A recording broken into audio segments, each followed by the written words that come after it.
The harvest was dying. That is the first and most crucial detail to anchor you in this story. It was the summer, perhaps, of 1135, or maybe 1145, in the Suffolk village of Woolpit, and a strange, sickly pall had fallen over the land. The wheat stood stunted in the fields. The barley was thin and weak. The very air, even on a bright day, seemed to carry the taste of damp earth and decay. The people of Woolpit, their faces gaunt with a hunger that was as much spiritual as physical, moved through their lives with a grim resignation.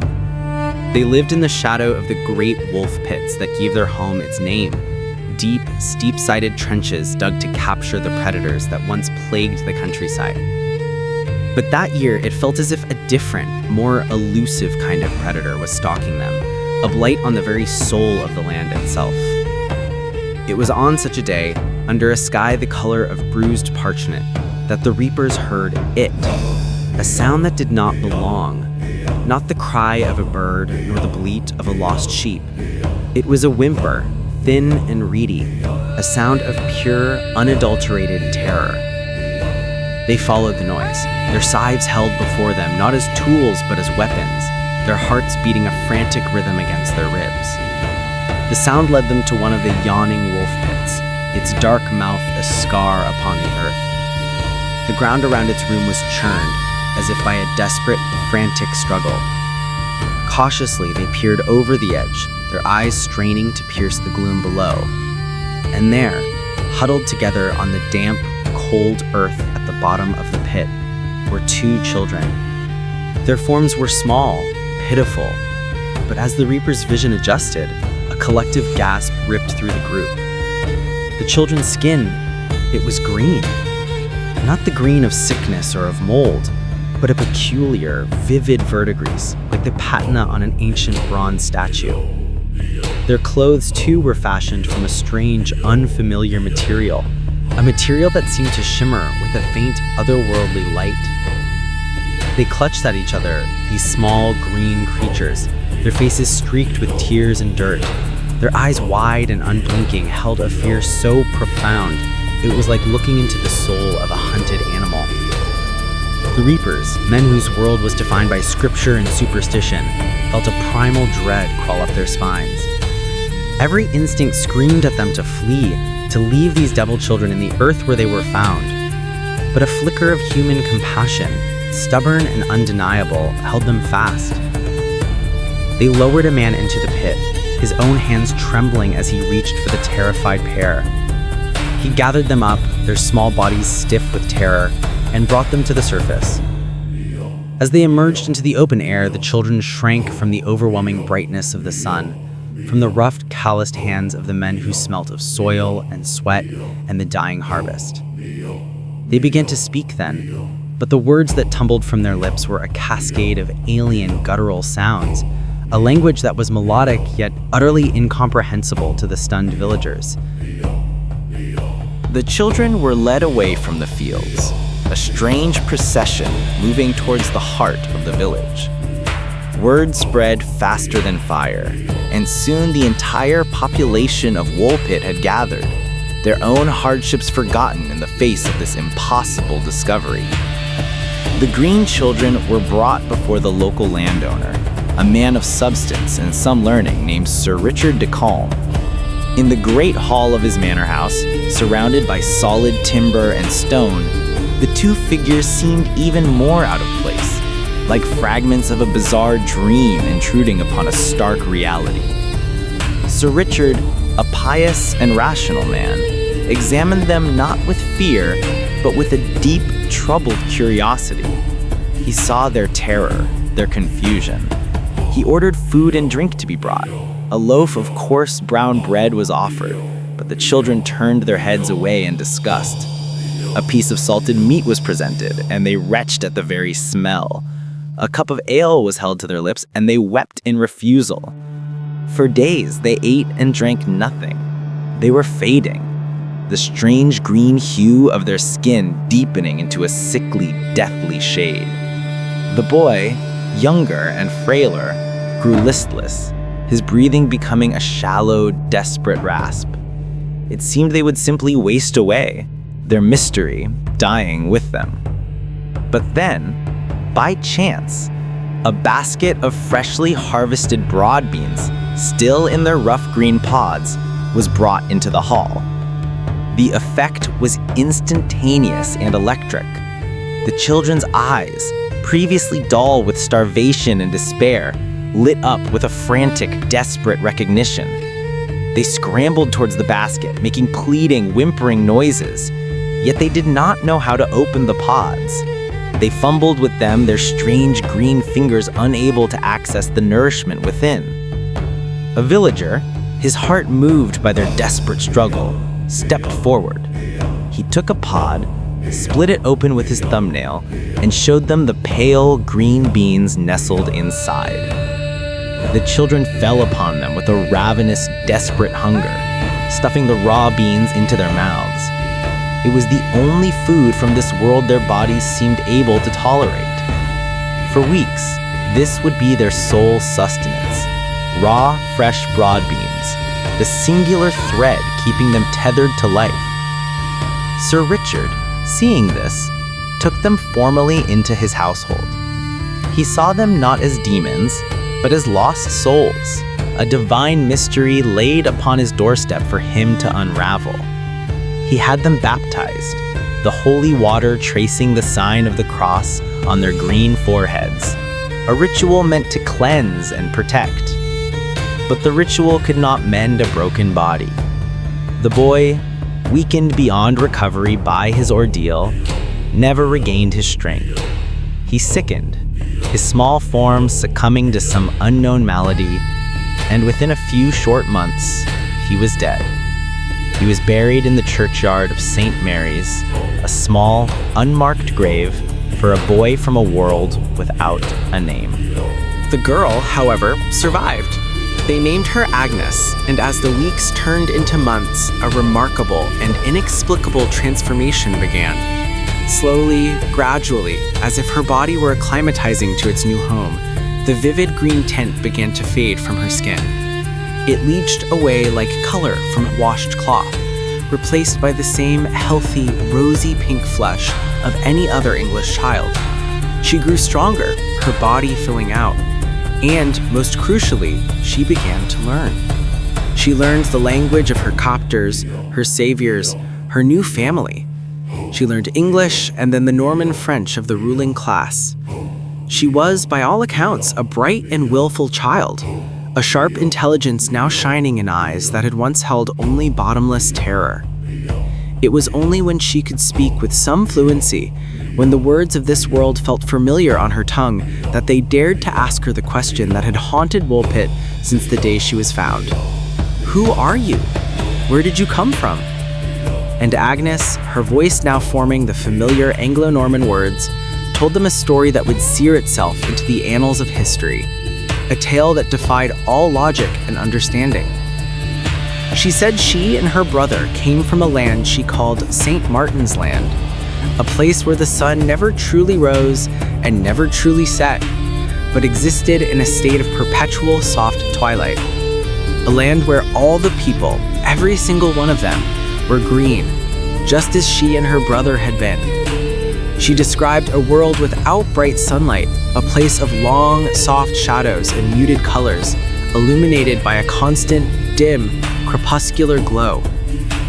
She spoke of a great, wide river, a torrent of immense power and majesty that separated her twilight world from another land. On the far side of this river was a country of a blinding, brilliant light, a light so fierce and painful that the people of her land dared not cross the water to investigate it. It was a border, not between kingdoms, but between realities, one of soft gloom and one of unbearable radiance. She then recounted the day it all happened. She and her brother were tending to her father's flocks, though what these animals were, she could not properly describe to the Woolpit villagers, for they resembled nothing they knew. It was then that they heard a sound, a tremendous, roaring noise like a great bellows, but one that shook the very ground beneath their feet. It was followed by a sensation of being swept up, a violent, disorienting movement, a whirlwind that snatched them from their own world They found themselves in a dark, confined space, a tunnel of earth and roots, and they crawled, terrified and blind, towards a single point of light in the distance. They emerged, blinking and utterly confused, into the blinding, painful brightness of the Suffolk sun, right at the edge of the wolf pit. The sound they had heard, the roaring that heralded their arrival, Agnes later identified it as the village bell of Woolpit, ringing for the harvest mass. To their unaccustomed ears, used only to the gentle sounds of their twilight realm, it was a deafening, monstrous cacophony that had torn them from their home. To the villagers, to Sir Richard, and to the monks who would later record this tale, this explanation was as bewildering as the children's initial appearance. A land of perpetual twilight? Green people? A great dividing river? It was an answer that raised 100 more questions. Was it a description of a foreign land across the sea? A subterranean world? Or something else? Something entirely beyond their comprehension? To understand how such a story could be believed, we must step into the mind of the 12th century. This was a world without science as we know it, a place steeped in both deep faith and profound fear. The world was a map filled with wonders and monsters, with Jerusalem at its center and the edges populated by legends from the Bible and classical antiquity.